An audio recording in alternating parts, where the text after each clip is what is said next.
You will hear a telephone conversation in which Francis Drew asks Mr. Harding about an arts club. First, you have some time to look at questions 1 to 4.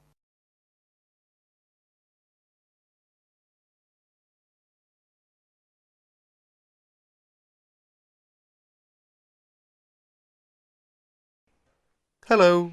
Hello, is that Appleton 363? It is Harding speaking. Oh, I'd like to speak to the secretary of the arts club. Yes, speaking. Oh, hello. My name is Francis Drew. I just moved to the area. My classmate and we'd be interested in joining the arts club, but we'd like some more information, really. You know, about joining and the sorts of activities you do. Yes, well, what you want's our calendar. Ask at the library. I'll make sure that there are plenty there by Thursday. That's all right for you? Yes, fine, thank you. But would you mind telling me how much it costs to join? Membership fee for an adult is £2.50 per year, of course. What exactly does club membership entitle one to? Entitle you to? Oh, for a start, there's the club events. You get invited to them, of course. They're for members and only, they are free. What sorts of events are there? You'll see what they are when you get hold of a calendar. But, well, there's club evening, for instance, once a month, usually Wednesdays from 8 till 10. And whereabouts do you hold them? Club evenings, the beach pavilion. Do you know it? No, I don't think I do. It's not near the seafront, is it? No, up past the tennis courts on Park Avenue. You know where that is. No, I'm afraid I don't. We'd soon find it, though. Quite good. I don't know what your interests are. Music. Got any musical talents? I'm not sure about talents exactly. I like music. We both do. Do either of you sing? Oh, yes. We've both been in choirs. Well, there you are then. The club's got a very fine choir. Very fine. I'm in it myself, as a matter of fact. We have practices every Friday evening. And it's no good just thinking of joining if you can't make the practices. Before you hear the rest of the conversation, you have some time to look at questions 5 to 10.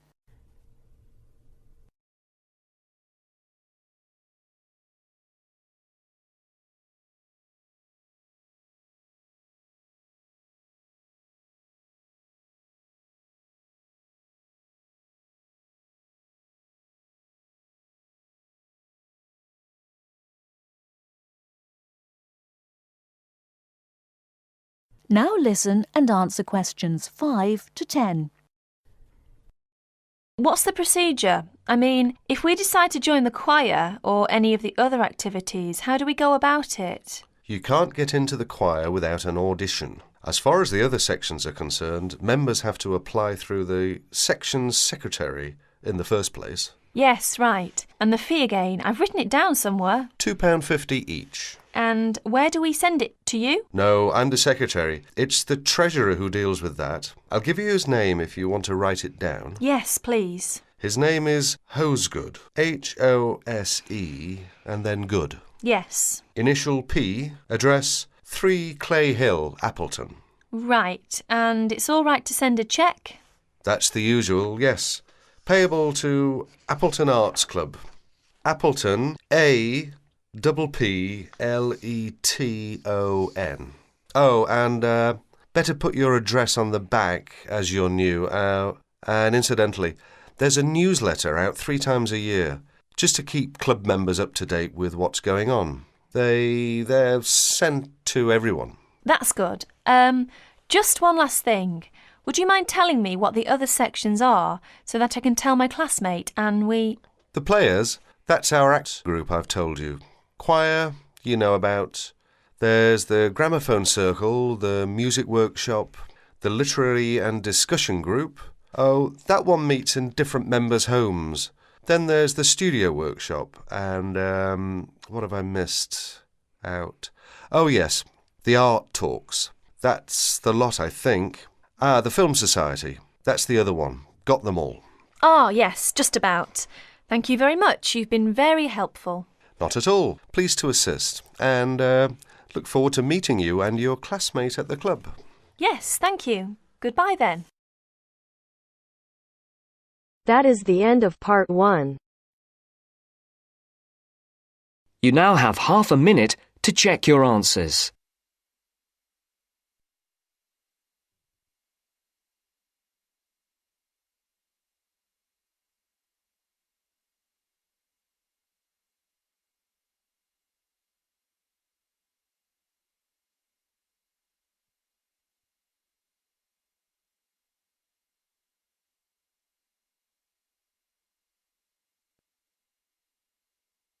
Now turns to Part 2.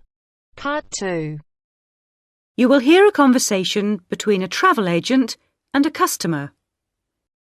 First, you have some time to look at questions 11 to 17.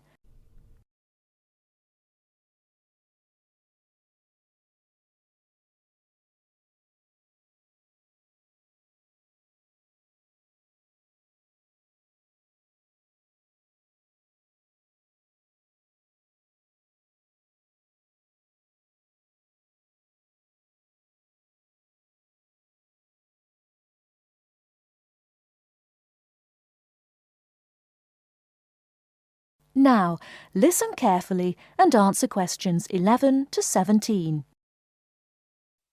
Good morning. Can I help you? Yes, I'd like to get some information about trips to New Zealand. Certainly. Take a seat and I'll be right with you. Thanks. Now, where would you like to go in New Zealand? Well, I was hoping to do a bit of travelling around, actually. There are a few things I'd like to see and do before I go back home. Right. One thing I really want to do is go to Christchurch. I have relatives living there that I can stay with, my mother's cousin, and I've heard it's a nice place. Yes, it's a lovely city. And staying with relatives will help with the budget, of course. The budget? It will save you some money.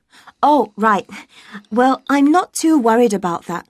I've saved quite a bit of money working in Australia. Oh, that's nice. Good for you.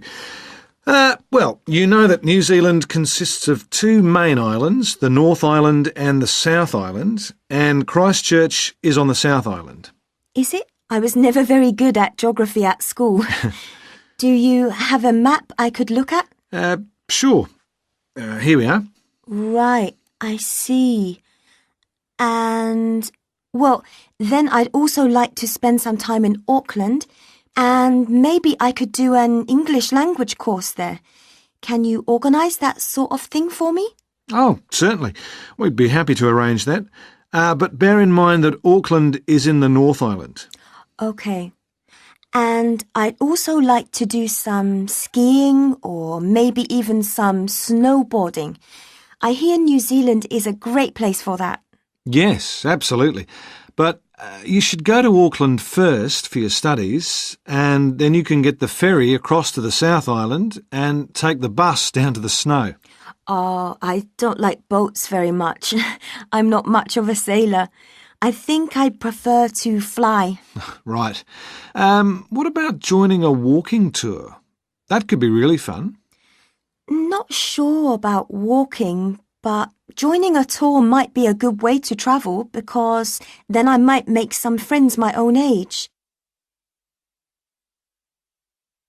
Now, let's get some details. Can I have your name, please?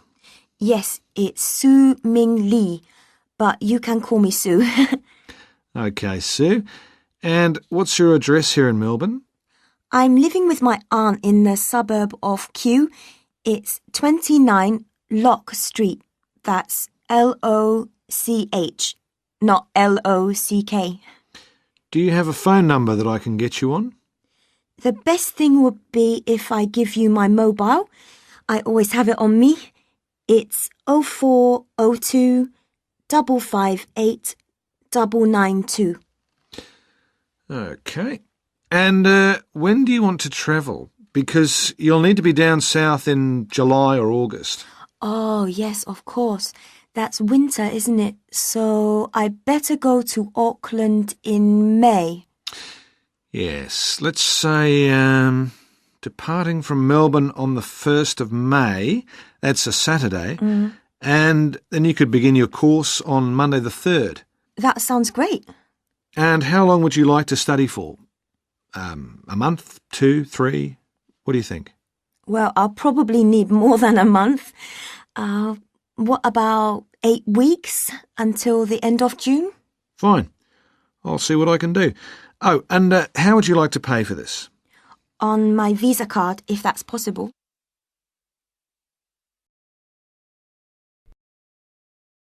Before you hear the rest of the talk, you have some time to look at questions 18 to 20.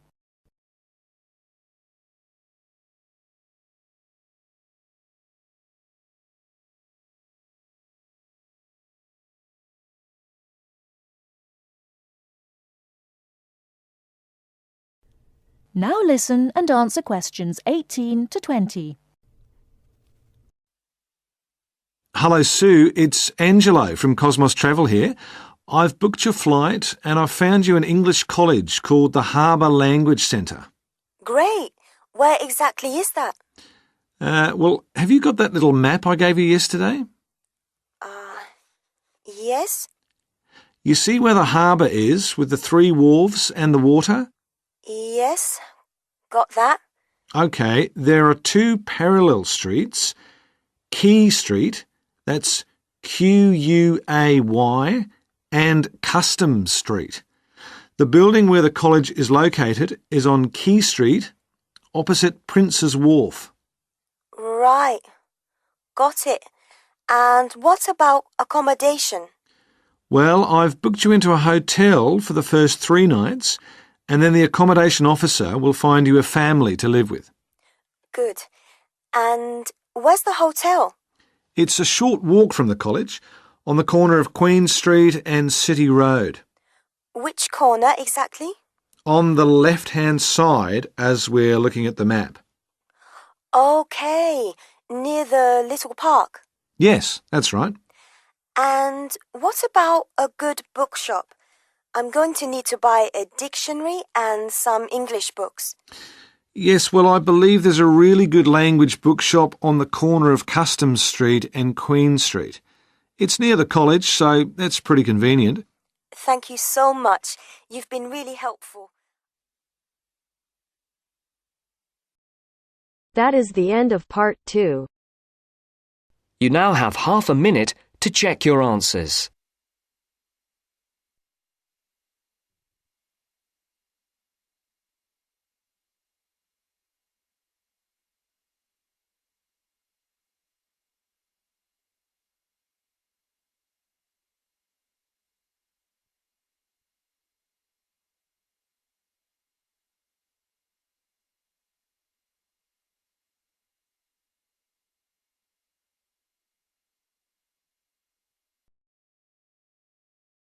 Now turns to part 3.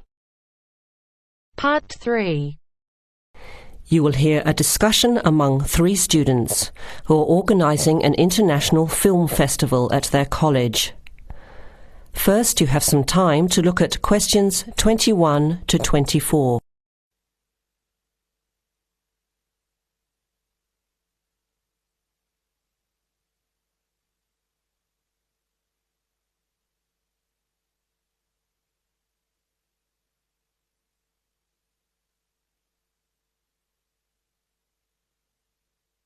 Now listen carefully to the first part of the discussion and answer questions 21 to 24.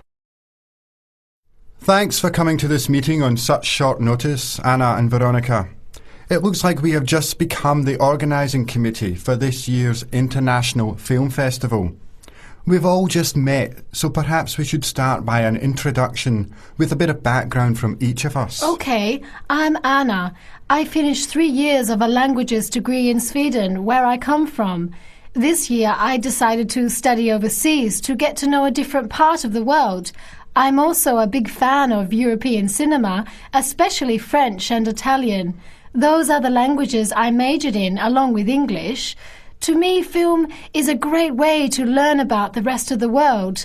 I was in the film club at my university, so when I saw the notice asking for volunteers, I thought it would be a good way to meet people and get involved in something I really enjoy. Thanks, Anna. My name is Veronica and I come from Italy. I'm doing graduate studies in English literature. I went to some of the films in the festival last year and enjoyed them. I especially liked the video interviews. That was when I decided to get involved. I used to do film reviews for our student newspaper back home. Hi, I'm Chris from Scotland and I'm in fourth year journalism. Cinema is my hobby. Last year I joined the organising committee just like you have now, and somehow this year I've ended up in charge. I'm actually able to use my coordinating work on the festival towards a credit for one of my courses. I have to write up a report on the festival with recommendations, so that's an extra motivation for me. So I hope this is going to be a good experience for us all. OK, where would you like to start? How about a general overview of the festival? I don't really know much about it.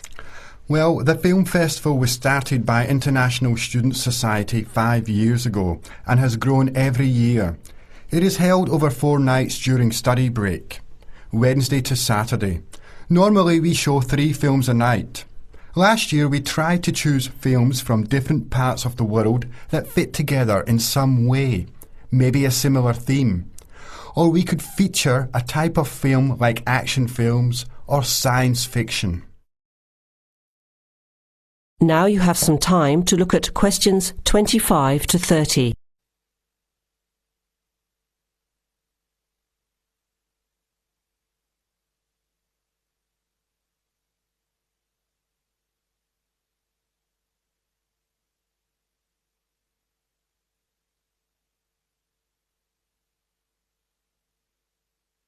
Now listen to the rest of the discussion and answer questions 25 to 30.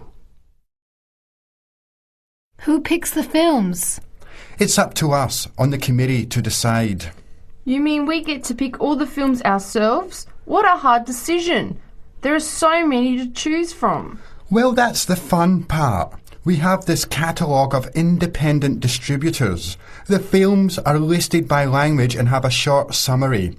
We just have to go through it to find a good combination of films that will attract an audience. Veronica mentioned something about interviews. How does that fit in? We set up cameras in the foyer of the theatre and did live interviews before, during intermission and after the screening. Anyone from the audience could come up and talk about the film. The Broadcasting and Journalism School set it up and ran the interviews. They were shown on big screens around the lobby and in the theatre. It went over really well. We had a long lineup of students waiting to be interviewed on TV. Everybody wanted their minute of fame. Great idea. Yeah, it worked really well.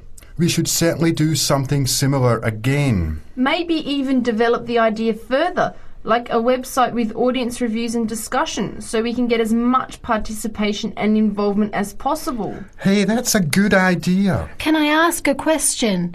None of the films are in English, right? Are they dubbed or subtitled?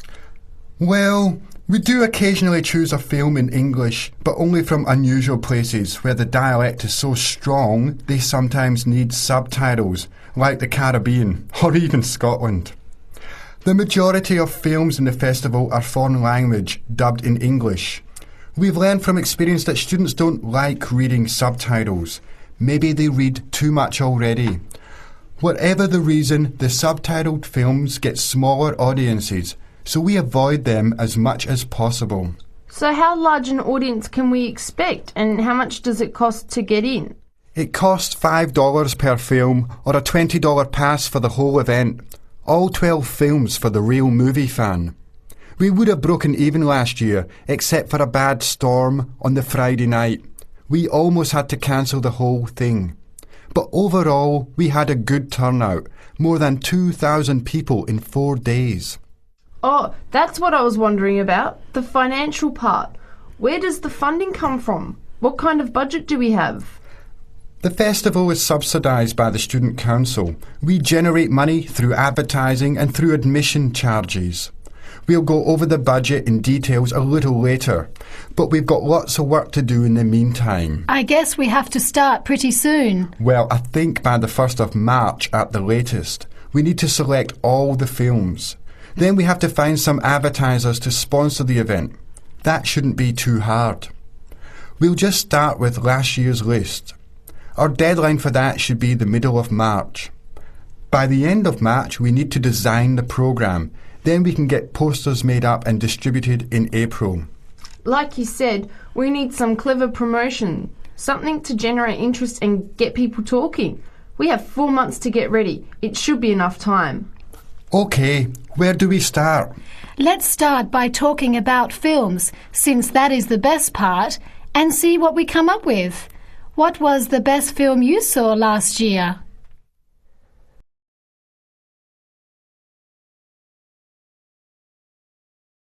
That is the end of part 3. You now have half a minute to check your answers.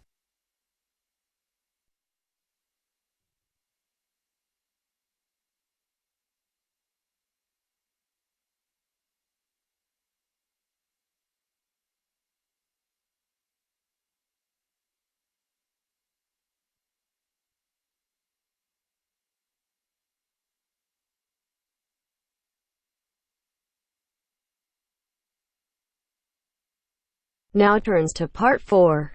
Part 4. Listen to the continuation of the lecture about the human brain. Look at the diagram before you listen. First, you have some time to look at questions 31 to 40.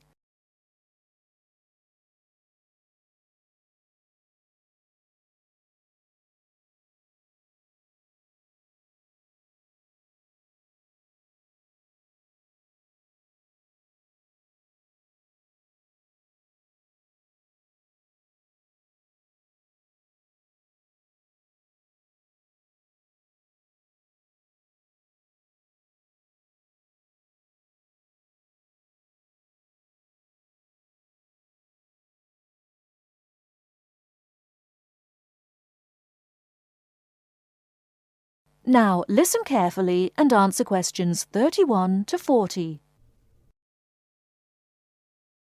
OK, we have looked at the top view of the brain and seen how it is divided into lobes.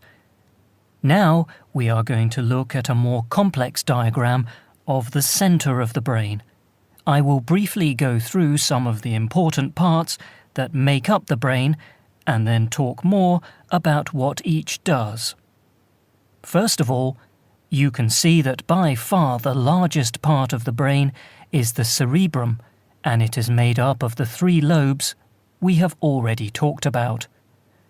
The lobe below, coloured yellow on the diagram here, is the cerebellum. Right in the centre of the brain here is the thalamus. The hypothalamus is part of it, but it has a slightly different function. Now here, running down from the centre of the brain, is the brain stem. It is made up of the midbrain, the pons, and the medulla oblongata, and is connected to the spinal cord, which you can see here at the bottom of the diagram. Now, finally, this little gland just to the left of the midbrain, it looks like a little tail, is the pituitary gland. OK, let's go back and say something about the function of the various parts of the brain. The cerebrum, the largest part, as we have said, has 2 halves or hemispheres. I will talk more about the difference between the 2 hemispheres later. The cerebrum is the part of the brain that is really our intelligence. It controls voluntary movement, that is, movement that we are in control of, speaking, for example. But it is also responsible for our emotional thinking and memory. The cerebellum is responsible for fine movement and coordination. It helps us with balance, for example, and to understand where we are in relation to space around us. The thalamus, here in the centre, processes what we feel with our body, touch and temperature, for example, and controls how we react to those senses. The hypothalamus has a similar function, but regulates bodily needs, such as hunger and thirst, and tells us when we need sleep. Now, at the top of the brainstem is the midbrain. This is a sort of switchboard. a very complex switchboard. It sends messages which help the brain communicate with other parts of the nervous system. The pons in the middle of the brain stem here sends messages from the cerebrum to the cerebellum and spinal cord. The medulla oblongata is here just above the spinal cord. It regulates essential bodily functions, like breathing and the rate of our heartbeat. The spinal cord is part of the central nervous system and runs down inside the spinal column. It connects the brain to nerves that go to the rest of the body. Now, the pituitary gland, this little gland, has a hugely important function. It releases hormones to the body that regulate all sorts of things. How quickly we grow, and the size we grow to, the rate at which we age. It also regulates whether we have a slow or fast metabolism and how we relate to stress. Now I am going to show you a model of the human brain, and I want you to identify... That is the end of part 4. You now have half a minute to check your answers.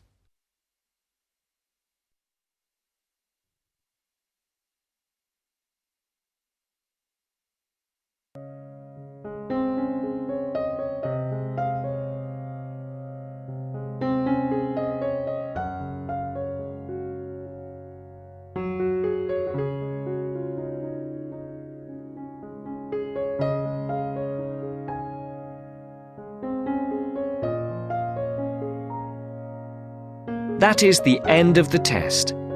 You now have 10 minutes to transfer your answers to your IELTS listening answer sheet.